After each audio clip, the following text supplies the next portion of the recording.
عبادت کا مفہوم: نماز، روزہ، زکوٰۃ، حج، حمایت اسلام۔ پچھلے باب میں تم کو بتایا گیا ہے کہ محمد صلی اللہ علیہ وسلم نے 6 امور پر ایمان لانے کی تعلیم دی ہے: اللہ وحدہ لا شریک پر، اللہ کے فرشتوں پر، اللہ کی کتابوں پر، بالخصوص قرآن مجید پر، اللہ کے رسولوں پر اور بالخصوص اس کے آخری رسول محمد الرسول اللہ صلی اللہ علیہ وسلم پر، آخرت کی زندگی پر، اور ایمان بالقدر یعنی قدر پر ایمان لانا۔ یہ اسلام کی بنیاد ہے۔ جب تم ان چیزوں پر ایمان لے آؤ تو مسلمان کے گروہ میں شامل ہو جاؤ گے، لیکن ابھی پورے مسلم نہیں ہوئے۔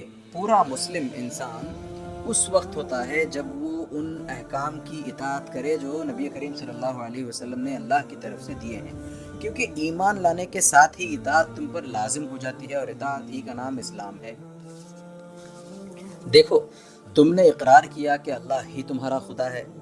اس کے معنی یہ ہے کہ وہ تمہارا آقا ہے اور تم اس کے غلام ہو، وہ تمہارا فرما روا ہے اور تم اس کے فرما بردار ہو۔ اب اگر اس کو آقا اور فرما روا مان کر تم نے نافرمانی کی تو تم خود اپنے اقرار کے بموجب باغی اور مجرم ہو گئے۔ پھر تم نے اقرار کیا کہ قرآن مجید خدا کی کتاب ہے۔ اس کے معنی یہ ہے کہ قرآن مجید میں جو کچھ ہے تم نے تسلیم کر لیا ہے کہ وہ اللہ ہی کا فرمان ہے۔ اب تم پر لازم آ گیا کہ اس کی ہر بات کو مانو اور ہر حکم پر سر جھکا دو۔ پھر تم نے یہ بھی اقرار کیا کہ محمد رسول اللہ صلی اللہ علیہ وسلم اللہ کے رسول ہیں۔ یہ دراصل اس بات کا اقرار ہے کہ آپ صلی اللہ علیہ وسلم جس چیز کا حکم دیتے ہیں اور جس چیز سے روکتے ہیں وہ اللہ کی طرف سے ہے۔ اب اس اقرار کے بعد آپ صلی اللہ علیہ وسلم کی اطاعت تم پر فرض ہو گئی، لہٰذا تم پورے مسلم اسی وقت ہوگے جب تمہارا عمل تمہارے ایمان کے مطابق ہو، ورنہ جس قدر تمہارے ایمان اور تمہارے عمل میں فرق رہے گا اتنا ہی تمہارا ایمان ناقص رہے گا۔ آؤ اب ہم تمہیں بتائیں کہ آپ صلی اللہ علیہ وسلم کو خدا کی مرضی کے مطابق زندگی بسر کرنے کا کیا طریقہ سکھایا ہے، کن چیزوں پر عمل کرنے کا حکم دیا ہے اور کن چیزوں سے منع فرمایا ہے۔ اس سلسلے میں سب سے پہلی چیز وہ عبادات ہیں جو تم پر فرض کی گئی ہیں۔ عبادت کا مفہوم: عبادت کے معنی دراصل بندگی کے ہیں۔ تم عبد یعنی بندے ہو، اللہ تمہارا معبود ہے۔ عبد اپنے معبود کی اطاعت میں جو کچھ کرے عبادت ہے۔ مثلا تم لوگوں سے باتیں کرتے ہو، ان باتوں کے دوران اگر تم نے جھوٹ سے، غیبت سے، فحش گوئی سے اس لیے پرہیز کیا کہ اللہ نے ان چیزوں سے منع کیا ہے، اور ہمیشہ سچائی، انصاف، نیکی اور پاکیزگی کی باتیں کی اس لیے کہ اللہ ان کو پسند کرتا ہے، تو تمہاری یہ سب باتیں عبادت ہوں گی، خواہ وہ سب دنیا کے معاملات ہی میں کیوں نہ ہو۔ تم لوگوں سے لین دین کرتے ہو، بازار میں خرید و فروخت کرتے ہو، اپنے گھر میں ماں باپ اور بھائی بہنوں کے ساتھ رہتے سہتے ہو، اپنے دوستوں اور عزیزوں سے ملتے جلتے ہو۔ اگر اپنی زندگی کے ان سارے معاملات میں تم نے اللہ کے احکام کو اور اس کے قوانین کو ملحوظ رکھا، ہر ایک کے حقوق ادا کیے، یہ سمجھ کر کہ اللہ نے اس کا حکم دیا ہے، اور کسی کی حق تلفی نہ کی، یہ سمجھ کر کہ اللہ نے اس سے روکا ہے، تو گویا تمہاری یہ ساری زندگی اللہ کی عبادت ہی میں گزری۔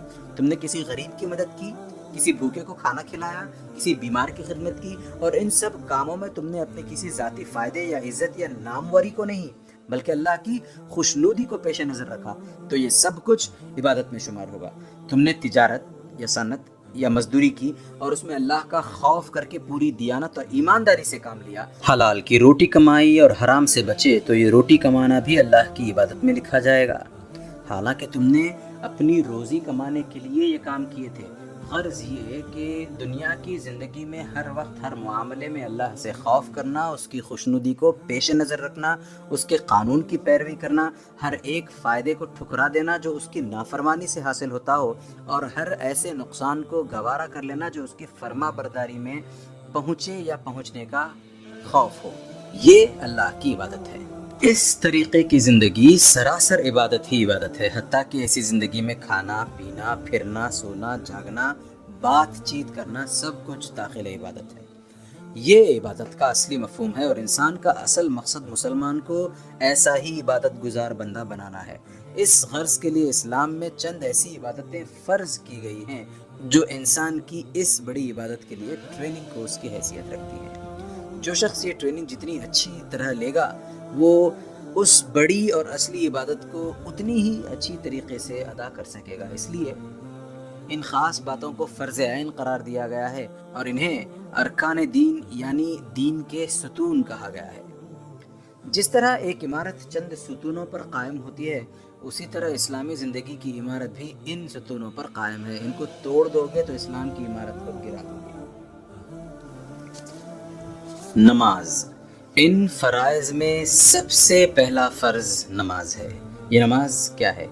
دن میں 5 وقت زبان اور عمل سے انہی چیزوں کا اعادہ جن پر تم ایمان لے آئے ہو۔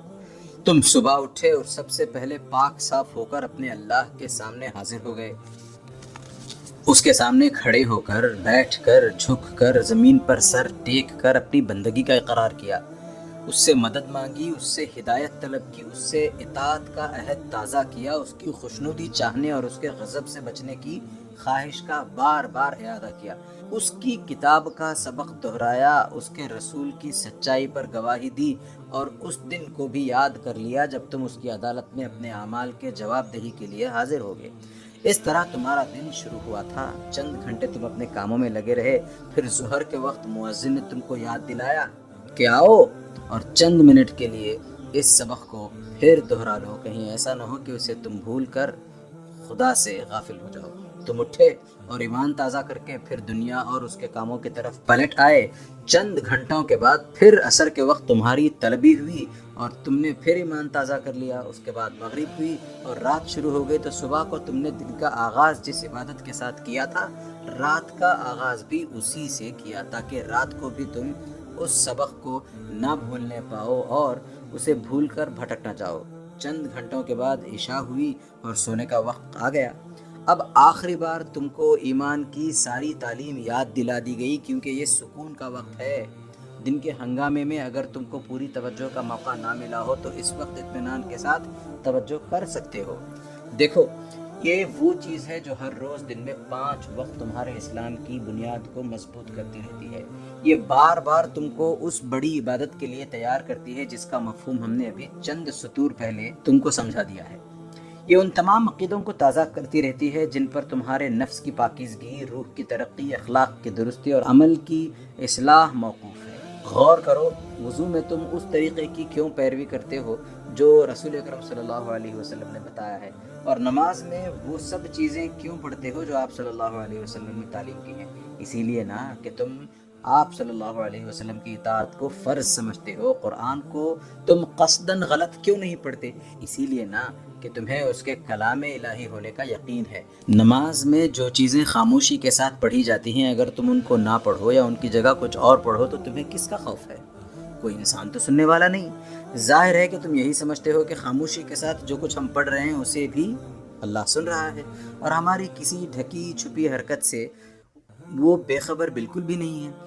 جہاں کوئی دیکھنے والا نہیں ہوتا وہاں کون سی چیز تمہیں نماز کے لیے اٹھاتی ہے؟ وہ یہی اعتقاد تو ہے کہ تم کو خدا دیکھ رہا ہے۔ نماز کے وقت ضروری سے ضروری کام چھڑا کر کون سی چیز تمہیں نماز کی طرف لے جاتی ہے؟ وہ یہی احساس تو ہے کہ نماز اللہ نے فرض کی ہے۔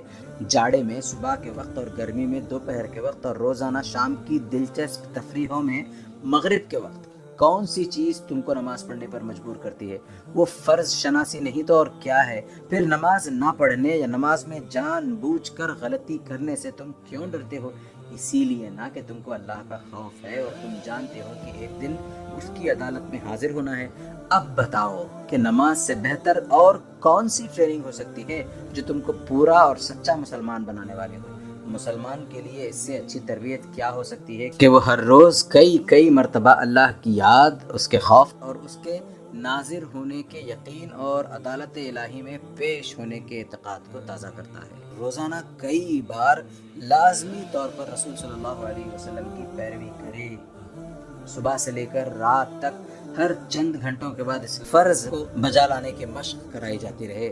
ایسے شخص سے یہ امید کی جا سکتی ہے کہ جب وہ نماز سے فارغ ہو کر دنیا کے کاموں میں مشغول ہوگا تو وہاں بھی وہ اللہ سے ڈرے گا اور اس کے قانون کی پیروی کرے گا، اور ہر گناہ کے موقع پر اس کو یاد آ جائے گا کہ اللہ مجھے دیکھ رہا ہے۔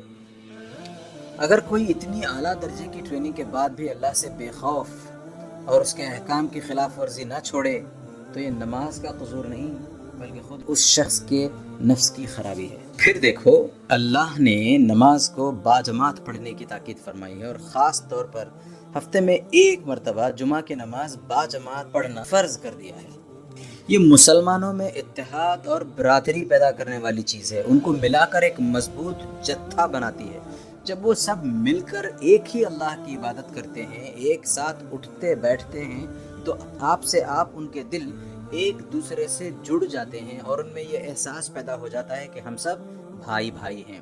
پھر یہی چیز ان میں ایک سردار کی اطاعت کا مادہ پیدا کرتی ہے اور ان کو باضابطگی کا سبق سکھلاتی ہے۔ اسی سے ان میں آپس کی ہمدردی پیدا ہو جاتی ہے، مساوات اور یگانگت پیدا ہوتی ہے۔ امیر اور غریب، بڑے اور چھوٹے، اعلیٰ عہدیدار اور ادنا چپراسی سب ایک ساتھ کھڑے ہوتے ہیں۔ کوئی نہ اونچ ذات ہوتا ہے نہ نیچ ذات۔ یہ ان بے شمار فائدوں میں سے چند فائدے ہیں جو تمہاری نماز سے اللہ کو نہیں بلکہ تمہیں خود حاصل ہوتے ہیں۔ اللہ نے تمہارے فائدے کے لیے اس چیز کو فرض کیا ہے، اور نہ پڑھنے پر اس کی ناراضگی اس لیے نہیں ہے کہ تم نے اس کا کوئی نقصان کیا، بلکہ اس لیے ہے کہ تم نے اپنے خود آپ کو نقصان پہنچایا۔ کیسی زبردست طاقت نماز کے ذریعے سے اللہ تم کو دے رہا ہے، اور تم اس کو لینے سے جی چراتے ہو۔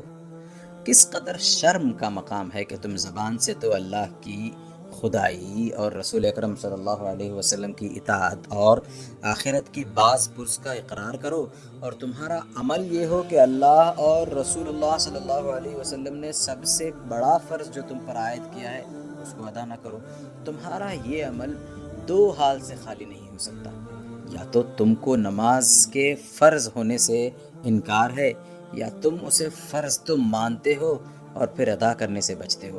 اگر فرضیت سے انکار ہے تو تم قرآن اور رسول اللہ صلی اللہ علیہ وسلم کو جھٹلاتے ہو، اور پھر ان دونوں پر تمہارے ایمان لانے کا دعویٰ جھوٹا ہے۔ اور اگر تم اسے فرض مان کر پھر ادا نہیں کرتے تو سخت ناقابل اعتبار آدمی ہو تم پر دنیا کے کسی بھی معاملے میں بھروسہ نہیں کیا جا سکتا۔ جب تم اللہ کی ڈیوٹی میں چوری کر سکتے ہو تو کوئی کیا امید کر سکتا ہے کہ انسانوں کی ڈیوٹی میں چوری نہ کرو گے۔ روزہ، دوسرا فرض روزہ ہے۔ یہ روزہ کیا ہے؟ جس سبق کو نماز روزانہ 5 وقت یاد دلاتی ہے، اسے روزہ سال میں ایک مرتبہ پورے 1 مہینے تک ہر وقت یاد دلاتا رہتا ہے۔ رمضان آیا اور صبح سے لے کر شام تک تمہارا کھانا پینا بند ہوا۔ سحری کے وقت تم کھا پی رہے تھے، یکایک اذان ہوئی اور تم نے فوراً ہاتھ روک لیا۔ اب کیسی ہی مرغوب غذا سامنے آئے، کیسی ہی بھوک پیاس ہو، کتنا ہی دل چاہے، تم شام تک کچھ نہیں کھاتے۔ یہی نہیں کہ لوگوں کے سامنے کچھ نہیں کھاتے، نہیں جی، تنہائی میں بھی جہاں کوئی دیکھنے والا نہیں ہوتا، ایک قطرہ پانی پینا یا ایک دانہ نگل جانا بھی تمہارے لیے ناممکن ہوتا ہے۔ پھر یہ ساری رکاوٹ ایک خاص وقت تک رہتی ہے۔ ادھر مغرب کی اذان ہوئی اور تم افطار کے لیے لگ گئے۔ اب رات بھر بے خوف و خطر تم جب اور جو چیز چاہو کھاتے رہو۔ غور کرو یہ کیا چیز ہے؟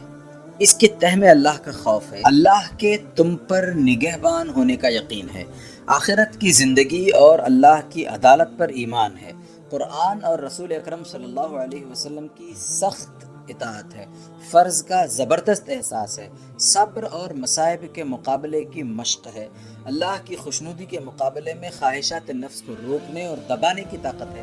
ہر سال رمضان کا مہینہ آتا ہے تاکہ پورے 30 دن تک یہ روزے تمہاری تربیت کر سکیں اور تمہارے اندر یہ تمام اوصاف پیدا کرنے کی کوشش کریں تاکہ تم پورے اور پکے مسلمان بنو، اور یہ اوصاف تمہیں اس عبادت کے قابل بنائیں جو ایک مسلمان کو اپنی زندگی میں ہر وقت بچا لانی چاہیے۔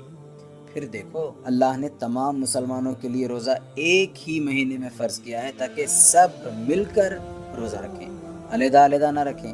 اس کے بے شمار دوسرے فوائد بھی ہیں۔ ساری اسلامی آبادی میں پورا 1 مہینہ پاکیزگی کا مہینہ ہو جاتا ہے، ساری فضا پر ایمان اور اللہ کا خوف اور اللہ کے احکام کی اطاعت اور پاکیزگی اخلاق اور حسن عمل چھا جاتا ہے۔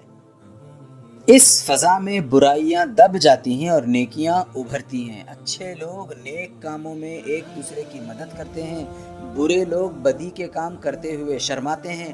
امیروں میں غریبوں کی امداد کا جذبہ پیدا ہوتا ہے، اللہ کی راہ میں مال خرچ کیا جاتا ہے، سارے مسلمان ایک حال میں ہوتے ہیں، اور یہ ایک حال ہونا ان کے اندر یہ احساس پیدا کرتا ہے کہ ہم سب ایک جماعت ہیں۔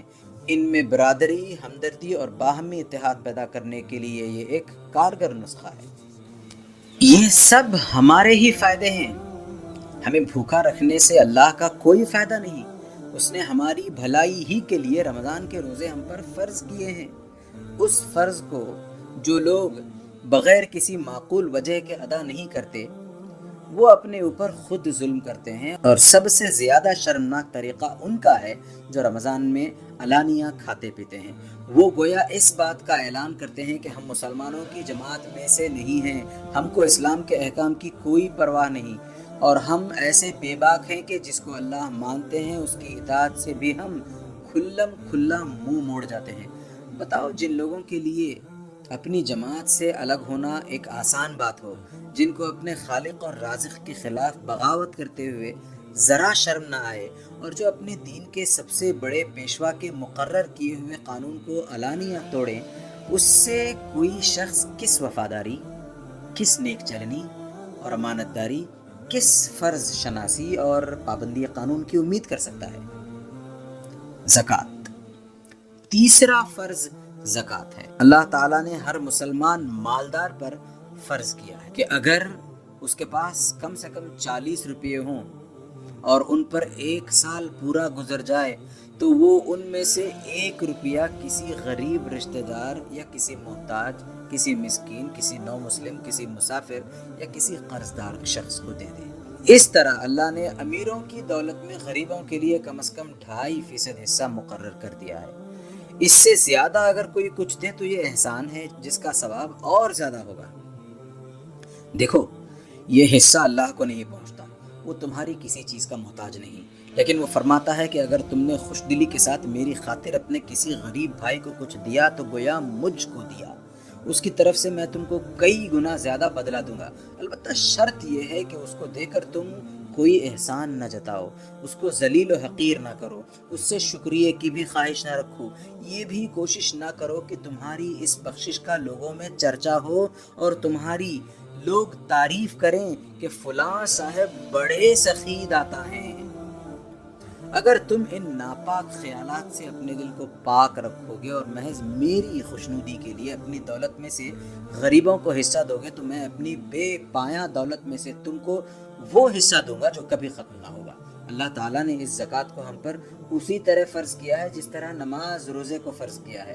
یہ اسلام کا بہت بڑا رکن ہے، اور اس کو رکن اس لیے قرار دیا گیا ہے کہ یہ مسلمانوں میں اللہ کی خاطر قربانی اور ایثار کرنے کی صفت پیدا کرتا ہے، اور خود غرضی، تنگ دلی اور زر پرستی کی بری صفات کو دور کرتا ہے۔ لکشمی کی پوجا کرنے والا اور روپے پر جان دینے والا حریص اور بخیل آدمی اسلام کے کسی کام کا نہیں۔ جو شخص اللہ کے حکم پر اپنی گاڑھی محنت سے کمایا ہوا مال اپنی کسی ذاتی غرض کے بغیر قربان کر سکتا ہو، وہی اسلام کے سیدھے راستے پر چل سکتا ہے۔ زکوٰۃ مسلمان کی اس قربانی کی مشق کرواتی ہے اور اس کو اس قابل بناتی ہے کہ اللہ کی راہ میں جب مال صرف کرنے کی ضرورت ہو تو وہ اپنی دولت کو سینے سے چمٹائے نہ بیٹھا رہے بلکہ دل کھول کر خرچ کرے۔ زکوٰۃ کا دنیاوی فائدہ یہ ہے کہ مسلمان آپس میں ایک دوسرے کی مدد کریں، کوئی مسلمان ننگا، بھوکا اور ذلیل و خوار نہ ہو، جو امیر ہیں وہ غریبوں کو سنبھال لے اور جو غریب ہیں وہ بھیک مانگتے نہ پھریں۔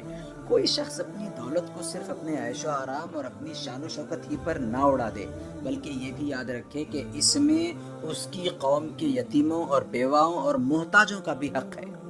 اس میں ان لوگوں کا بھی حق ہے جو کام کرنے کی قابلیت رکھتے ہیں مگر سرمایہ نہ ہونے کی وجہ سے نہیں کر سکتے۔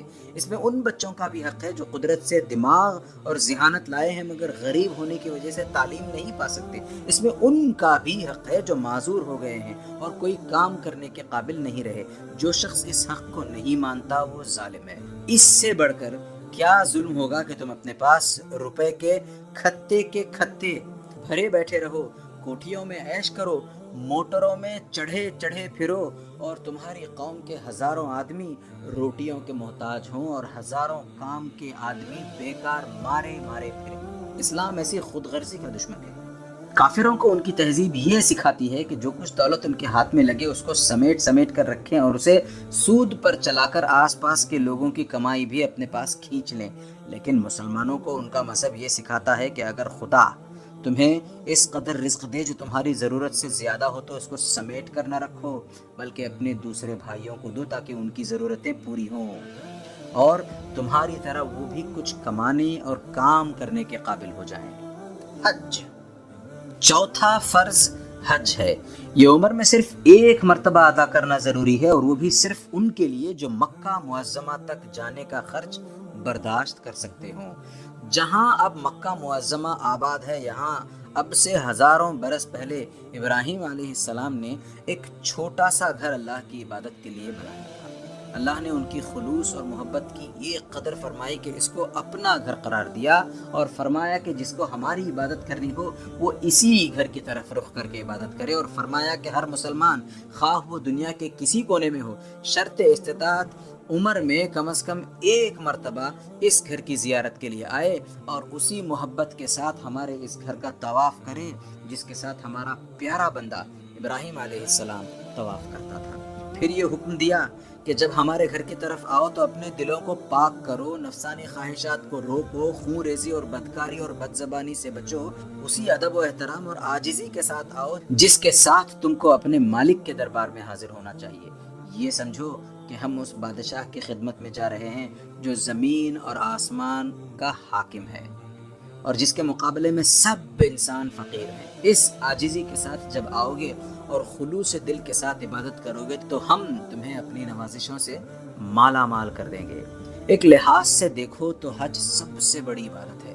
اللہ کی محبت اگر انسان کے دل میں نہ ہو تو وہ اپنے کاروبار چھوڑ کر، اپنے عزیزوں اور دوستوں سے جدا ہو کر اتنے لمبے سفر کی زحمت ہی کیوں برداشت کرے گا؟ اس لیے حج کا ارادہ خود ہی محبت اور اخلاص کی دلیل ہے۔ پھر جب انسان اس سفر کے لیے نکلتا ہے تو اس کی کیفیت عام سفروں جیسی نہیں ہوتی۔ اس سفر میں زیادہ تر اس کی توجہ اللہ کی طرف رہتی ہے۔ اس کے دل میں شوق اور ولولہ بڑھتا چلا جاتا ہے۔ جوں جوں کعبہ قریب آتا ہے محبت کی آگ اور زیادہ بھڑکتی ہے۔ گناہوں اور نافرمانیوں سے دل خود بخود نفرت کرتا ہے۔ پچھلے گناہوں پر شرمندگی ہوتی ہے۔ آئندہ کے لیے اللہ سے دعا کرتا ہے کہ فرما برداری کی توفیق بخشے۔ عبادت اور ذکر الہی میں مزہ آنے لگتا ہے۔ سجدے لمبے لمبے ہونے لگتے ہیں اور دیر تک سر اٹھانے کو جی نہیں چاہتا۔ قرآن پڑھتا ہے تو اس میں کچھ اور ہی لطف آتا ہے۔ روزہ رکھتا ہے تو اس کی حلاوت ہی کچھ اور ہوتی ہے۔ پھر جب وہ حجاز کی سرزمین پر قدم رکھتا ہے تو اسلام کی ساری ابتدائی تاریخ اس کی آنکھوں کے سامنے پھر جاتی ہے۔ چپے چپے پر اللہ سے محبت کرنے والوں اور اس کے نام پر جان نثار کرنے والوں کے آثار دکھائی دیتے ہیں۔ وہاں کی ریت کا ایک ایک ذرہ اسلام کی عظمت پر گواہی دیتا ہے اور وہاں کی ہر کنکری پکارتی ہے کہ یہ ہے وہ سرزمین جہاں اسلام پیدا ہوا اور جہاں سے اللہ کا کلمہ بلند ہوا۔